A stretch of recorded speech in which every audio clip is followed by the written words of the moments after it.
and welcome to the Abundology Podcast. I am here today with Susan Bender Phelps, and she is the CEO of Odyssey Mentoring. So what exactly do you do with that? I do three things with that. Okay. One is I do corporate training for companies that have 10 or more employees. And basically, you've owned a business, right? Not everybody who comes to work wants to be there. Really? It's Amazing. a fact of life. And I change that. Oh. Because I teach people how to communicate more effectively. And I work with managers, supervisors, and the staff so that they learn how to literally encourage each other instead of sabotage each other. Wonderful. So that's one piece of my work, and I love doing it. It changes the bottom line. It changes, the owners are so happy. Then I train speakers and presenters. So when someone has a high stakes presentation and they're not a professional speaker, Right. they get all crazy. I get their butterflies to fly in formation and I make them shine. And often they win whatever it is they're going after. I love it. And then I just started a new project, which is called Harmonize Your Work and Life. And out of that, I have been doing mastermind groups and speeches around the country on why work-life balance is a vicious, pernicious, nasty ideal that no one should strive for. And that's what we're talking about today, is this idea of work-life balance. Right. Right. So if we were to stand up right now and stand on one foot and do this whole interview, podcast, conversation standing on one foot, it wouldn't be too bad for about the first 30 seconds. Right. But then after that, one of us would start to wobble. Then both of us would start to wobble. And pretty soon we'd be looking pretty crazy because we'd be trying to maintain our balance. Right. The truth is that balance is so easy to attain, but it's impossible to sustain over time. Fascinating. And we have been sold books, podcasts, TV programs, systems, how to balance work and life. And several years ago, I was struggling with that, and I was working with a coach who owns a business called Chic CEO. Oh, cute. And Stephanie said to me, instead of work-life balance, why don't you think about harmony? And something clicked. And then another person that I used to work with years before Stephanie was really into jazz music. And Aaron would be all about the rhythm of life. And he was the happiest guy. And he owned a business and he had a family. And he was one of those very involved dads before involved dads was a thing. And it was as if the two ideas went, poof, and I got it in a visceral, deep way. Right. And once I got it, I began having conversations, starting with my clients who were, and it didn't matter what they were crazy about. It could be money, it could be my kids, it could be taking care of a kid who has special needs and a business. It could be wanting that promotion and getting shut out year after year after year. And the other one is those among us who never miss our goals. But when we get them, it's like big whoop, because now I have to have a new goal. And nobody says, after they say great job, it's like, and so now what are you going to do for me this time? Yeah. And there's no true joy and satisfaction in that. And when that occurs, balance is the last thing you can do. Good point. It's the last. And then you read a book and you go, oh, I should be able to do this. I can make my goals. I have healthy kids. I don't have healthy kids. I have this. I have that. And then the guilt sets in. Mm-hmm. So now, here you are, someone who can make miracles happen. Right.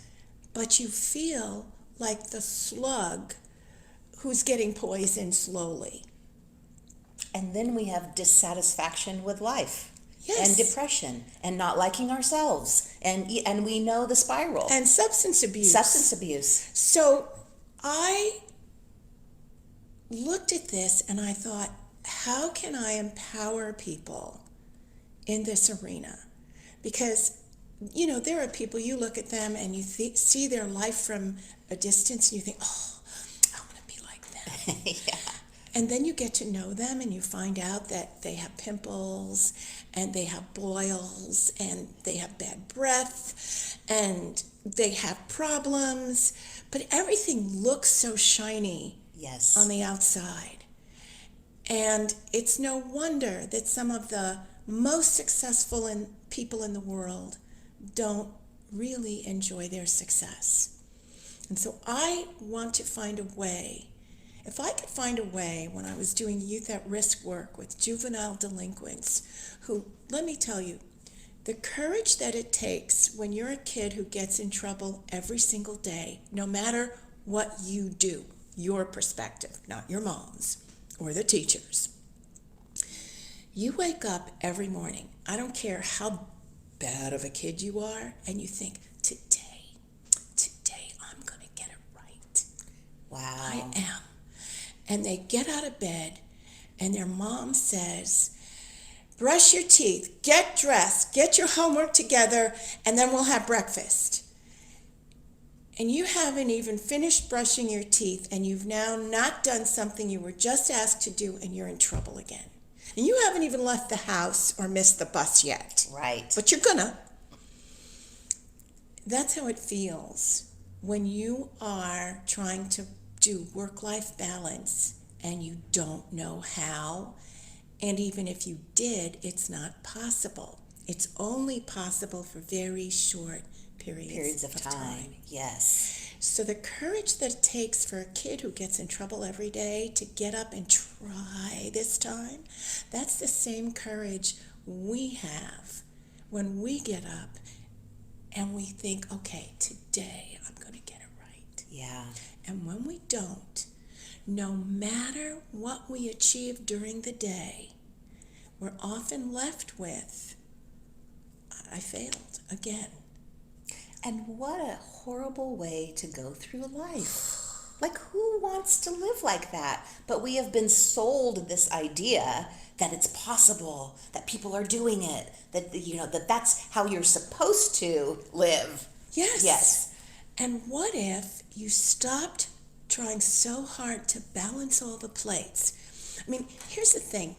The person in the circus who really does that act, when they're doing it, if they were to divert 1 nanosecond of their attention from those plates, they would all start falling. Great point. They cannot think about the unpaid bill. They cannot think about when the big loan, the bridge loan, is due. They cannot think about getting their kid to 4 doctor's appointments in the next month when they have to be at 12 meetings, all scheduled at the same time. And you can say, okay, manage your time better. You can say all these things. But the truth is, if you're being fully focused on one thing to get it done well and be satisfied with the result, you cannot balance the other stuff. You must look at your life and find out where you can get help. Now, the beauty of this is, if you are a high-earning person, right, you can afford help. Right. You could. For years, I've had somebody clean my home, and I had an assistant for the last 20 years. Without these people helping, there's no way I could have accomplished what I've accomplished in my life. And you're not the only one. But we live in a Lone Ranger culture that women have taken on. Yes. You even hear it in political discourse. Do it alone. You don't need to depend on anybody. Pull yourself up by your own bootstraps. I don't even have bootstraps. What is this? So when I was divorced early in life from my starter husband, and I was raising a 6-year-old who I adored, I was lucky. I was running a youth mentoring nonprofit out of my home. I could be at home and work. But man, I had a team of support around me. I had volunteers, I had staff, I had neighbors whose kids played with mine, and it was this huge network that made my life possible. And then I see women who struggle because they're trying to do it all by themselves. And you can't. You can't. And I have a good friend now who owns 2 nail salons. And she's doing really well business-wise, but personally, she is struggling. She has 2 gorgeous daughters, a wonderful husband who really takes up a lot of the slack. But at the end of the day, her employees are ready to tear their hair out because she's micromanaging everything. And she knows she's doing it and she can't stop. We just had this conversation last night. And there are so many tools she could call into play to help her with that. And she's now finally getting close to being able to ask for that help and put it in place. Right. But that sense of I have to do it myself is so strong. It is. That's the belief. That is what is needing to shift, is the belief that we can do it by ourselves. Or that we should. Or that we should. That we should. Yes. So this is what I'm all about, and that's the piece. Now, the other side of it is, when you've lived that way for a long time, you get burnt out. And burnout is when you are turning to drugs for comfort, turning to alcohol for comfort, turning to another partner who's not the one you're with and committed to. When you are nervous and upset all the time, when you cry all the time, not because things are sad, but because you just don't know how you're going to face it. And then you suck it up and you go out there. Or you crash and burn. You get horribly ill and nobody knows what's wrong with you. Or they know what's wrong with you and it's really bad. And what I've learned from people who go through these things, once you crash and burn, all of a sudden balancing it becomes the least important thing on your agenda. All of a sudden, it's life and seeing your kids smile, seeing them get married, graduate, seeing them become successful, seeing your employees grow and thrive, or just taking it easy for the rest of your life because, heck, you can. And even then, crazy stuff. So how do you save yourself from burnout? And my friend Beth Genley wrote this amazing book with a partner, Marnie Loomis, on saving yourself from burnout. So in our retreat, we're going to do a lot of work around the myth of work-life balance and busting it wide open, really exploring what it is to harmonize, which if you sang a song, it has many notes. I can't sing on key, but if I could, I wouldn't pick a song that had one note. Right. So when you have great music, no matter what genre it is, it has highs, it has lows, it has everything. And it's all included, and that's what makes the song the bestseller, or the one you want to hum for the rest of your life, or the words you can't get out of your head in a joyful way. And life can be like that song. We just have to understand that there will be the highs and the lows and the mediums and the lulls. And part of it will be danceable, and part of it you'll only be able to snap your fingers. And when you expect it and count on it, instead of, is the other shoe going to drop today? Oh, is the roof going to fall in today? It might. It really might. But if you're living in fear that it will today, every day. Who wants to live like that? Yeah. It's not a way to live. No. It's not. And when you have natural disasters like we have going on right now, I mean, Australia is burning, and I heard yesterday that it's unlikely all of the fires will be out within the year. Oh my goodness. Within the year. If you can imagine how terrible that is. Or you look at Puerto Rico. They survived that horrible hurricane. They've been through all this terrible stuff to rebuild, and now Earthquake. 2 earthquakes in 1 week, and there's probably more coming. At the moment, I don't have any of that stuff going on, but I could. Right? I could. You must be able to hold that and not take it on yourself like you did something wrong. Life happens. It doesn't rain because you need to get wet. It rains because it rains. And disasters do happen. And if you're lucky enough to be left breathing, you have a choice to make. And really what harmonizing your life and work is about choosing what's really so, choosing what's important to you, choosing where you want to focus your attention, and then putting together the team. Now, I don't care whether the team are people you hire. I don't care if it's your kids. I mean, I've always been able to have someone clean my house. But I made my kids do their laundry as soon as they turned 10 years old. My husband does the laundry. I never do laundry except every once in a while there's that one thing that I need to hand wash. Yes. That you don't want to get messed up. I'm going to do that. It's not, I don't do it all. I look like I am.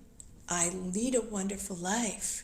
But if I didn't have those partners, and my word for this year, it's been interesting. Other people have been picking words like persistence and success and wealth, and mine is collaboration. I love that. And our society is not set up like maybe it would have been in the 20s and 30s and 40s and 50s, well, maybe all the way up to the last few decades, of having neighbors and community help you, and you're all in this together, and your neighbor watches the kids, and then you watch the kids, or you share duties. It depended on where you were in the economic hierarchy. Yes. So if you were born into great wealth or nobility, there was a period of time when you might have had a family of 6, but 30 people ran your house. Yes. And you were mean to all of them because they were lazy and wouldn't do the good work unless you stayed on top of them. Yes. And we took that into the workplace. If you were in the middle, you maybe had a housekeeper and a cook. And nobody expected you to actually play with your children. Oh my goodness. You had them. Sometimes you hired someone else to nurse them. No one saw you while you were pregnant, and no one saw you till you were ready to be back in your corset. And somebody else took care of your children. But now we actually have people who will say, well, if you had children, you have to raise them. That was not the culture. Only poor people. And they didn't play with their kids. Their kids ran and wild and did things, and by the time they were 7, they were put to work. Put to work, yes. So we live in a very different world where we have raised our children into a place where we have to give them all these advantages and we have to relate to them in a particular way. Not all of it is bad. Agreed. But you cannot do it all yourself. You must have support. And now, here in Oregon, where I live, where you live, you may or may not know this, but 1 year of childcare on average is the same as 1 year of college tuition. Isn't that crazy? So if you have a business and you have employees and you are paying them minimum wage because that's expedient for your bottom line, those employees cannot get child care for their children that they can afford and work for you and be present and be happy at work. So you have some choices to make as a business owner. How are you going to manage your life so that your employees want to be there, get the work done, and can harmonize their lives? Because it is your problem. If your bottom line is impacted by their readiness to be at work, focused on work, you have to take care of that. And it is. It is your problem. Yes. To have healthy employees affects your bottom line. Yep. And the time even to exercise. Okay, we have the kid taking care of your children, that's one part. But to exercise, to take care of your health, to be able to go to the grocery store and buy healthy foods, all of that goes into it. Yeah. And now you can click and have somebody deliver your groceries. When I was coming up in the world, I had moved to Manhattan. It was my Fancy. first apartment. My view wasn't quite your view, but it was mine. I lived across the street from the Dakota. My neighbors were Roberta Flack and John Lennon. Oh, how cool is that? I'm old. When you went to the grocery store, you picked out your stuff, and they carried it home and delivered it to your doorman. When I had my laundry to be done, I sent it out. It came back in a bag folded. I just had to put it away. And I was 23 years old and I figured that stuff out. Right. Now, I know I have friends who didn't do those things, and they were making the same crap money I was making at the time, but we were living at large in Manhattan. But I knew even then I needed to have the supports in place so that I could live a life I love. Which is much more difficult now when there's so many people that are living on the, we hear the statistics, one paycheck away from living on the streets. Yep. And so we're talking about, having somebody do your laundry or clean your house, which is a pipe dream to them. It's a pipe dream for them. Yes. But what they do have is the opportunity to come to work for someone who can afford those things, who can change their life. So that is how change happens. Yes. It's not from the people at the bottom pulling themselves up and working harder. It's the people that are taking care of them, that are their employers, that recognize the problem, that can change multiple people's lives by how they run their business. Yes. And for the most part,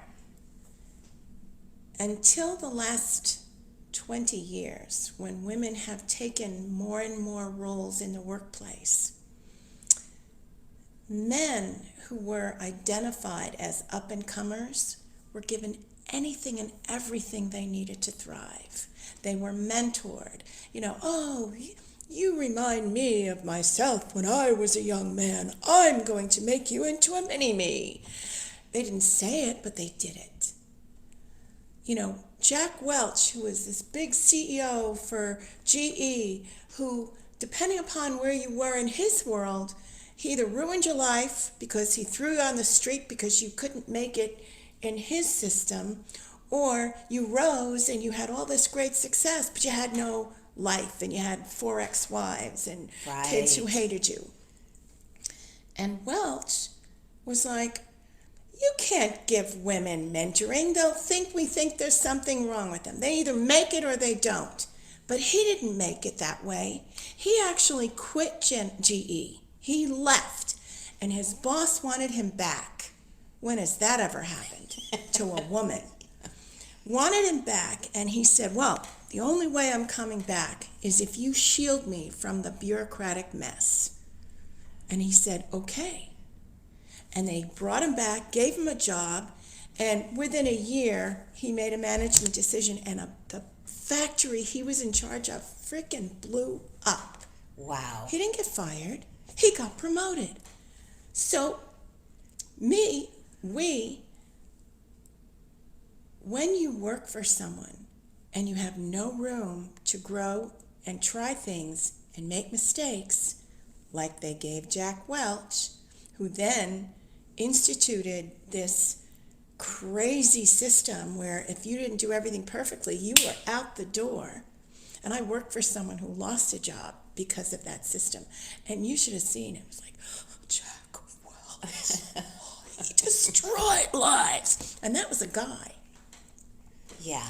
So we aren't in an even playing field. We're not. And I've been asked for years in interviews, like, who was your mentor? It's like, and I just laugh. Like, are you kidding? We have mentors. What are you talking about? You know? More than that, we had a lot of people who showed us what to never do because they did it to us. And you know what? That is what I have said my secret of being a fabulous boss is I just did the opposite of how I was treated. Exactly. Yes. And go figure, you had a successful business for 20 years. Imagine that. And now you have this lovely life and you can talk about abundance. And Lynn Twist, who is one of the founders of the Pachamama Foundation, which protects the rainforest, and it now is moving to a global aspect to protect the natural resources and natural everything. When I met her, she had just retired from being a fundraiser for something called the Hunger Project. And most nonprofits raise a lot of money from individuals, which is true, and that's where the bulk of their giving comes from. But a lot of them also get grants. Right. Lynn raised $20 million just from individual donors. And I was running my nonprofit at the time, and I spent 3 days being trained by her. And the week before I went, the board of my nonprofit had said to me, instead of us paying you my gigantic salary of $24,000 a year at the time, we would like to put you on commission, and you get a percentage of all the money you raise. Now you have to understand, I was the executive director, not the director of fundraising. Right. And I didn't have a fundraising director, so I was having to do it all, with them telling me, oh, yes, this is good. Oh, don't do that. Yes, do that. Because that's the way it works when you have a board. Right. And I told them I had to think about it, and I didn't know what to do. And I was in this room with executive directors from nonprofits from at least 15 countries, every kind of nonprofit that benefited the children, the environment, indigenous people, everything from shamanism to mentoring programs and everything in between. And I raised my hand and I said, this is what my board just said to me this week. And she says, stand up. And for the next 2 hours, she talked about how just because we work in the nonprofit domain doesn't mean we have to suffer to do good. Doesn't mean that you have to be paid less, that you shouldn't have health benefits, which I didn't have, that I had to pay for that out of my measly salary. Doesn't mean that you shouldn't have retirement. I didn't start having money for retirement till, well, I had it during I lost it all in one recession, gained it back, and thankfully haven't lost it again. But I had to save that money out of my pay. It wasn't because it was part of your package. Yeah, I had no package. Right. Package. Yeah. You know, I ran the business out of my house, and they didn't even compensate me for my office. It was just my $24,000 a year. Yeah. But I had neighbors who helped me get things done. I'll never forget the plumber who came to my house. I had this huge plumbing thing, and he chats me up, and he's asking me about what I do, and when I told him, he donated my entire bill. Oh, wow. He said, what you do is so important. I'm like, the world really does find you when you need them. Now, not Yes. every time. Yes. So you can't count on that. It happens when it happens. And it sure is great.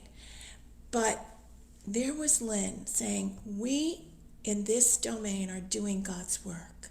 And God doesn't want you to suffer to do his work or her work.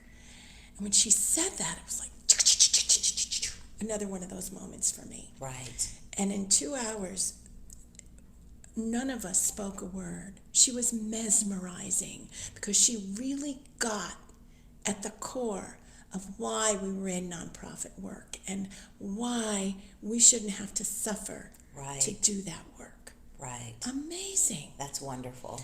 So I translate that into the world of for-profit. And that's why I love the creation of B corporations now, where it can be people, planet, and profit, and not just profit. Right. And there's nothing wrong with a corporation that is focused on profit, but there is something wrong when you have people at one end making unbelievable wealth that they will never need, and people who can't get by working in the same company. Yeah. And when I own 3 businesses, I will never pay anyone less than what it takes to honor the work that they do. Well, at my company, for the past, I don't know, the last 5 years that I was there, I was the 5th paid person down. There was 4 people that worked there that made more money than me. Because they were doing mortgages and earning it. Yeah, exactly, and they were earning it. Right. Exactly. But when I met my husband, he was working for my friend's husband in their equipment leasing company. And when he started to make more money than his boss, he changed the compensation plan. Yeah, we have messed up ideas in Right? this country about money and compensation and earning and value, And all of it. That's how I got to Oregon. Because he said, you know what? I don't have to put up with this. I'm going back to Oregon, where I would rather live. Susan, what will it take for you to come with me? Wonderful. And at that point, we were in love, thinking we would be like Popeye and Olive Oil and just be together. But at that point, my son was 12, and I said, oh, man. And we had both vowed we would never get married again. So I said to him, I said, look, I know I said I would never get married again. I said, but the truth is I can't drag my kid across the country to go shack up with somebody. So I guess we'd have to get married. And he went, okay. Married him. It's been 18 and a half years. And the best was when my son said, Mom, the best thing that ever happened to us was moving to Oregon. Oh, I Thank love you. that. That's great. So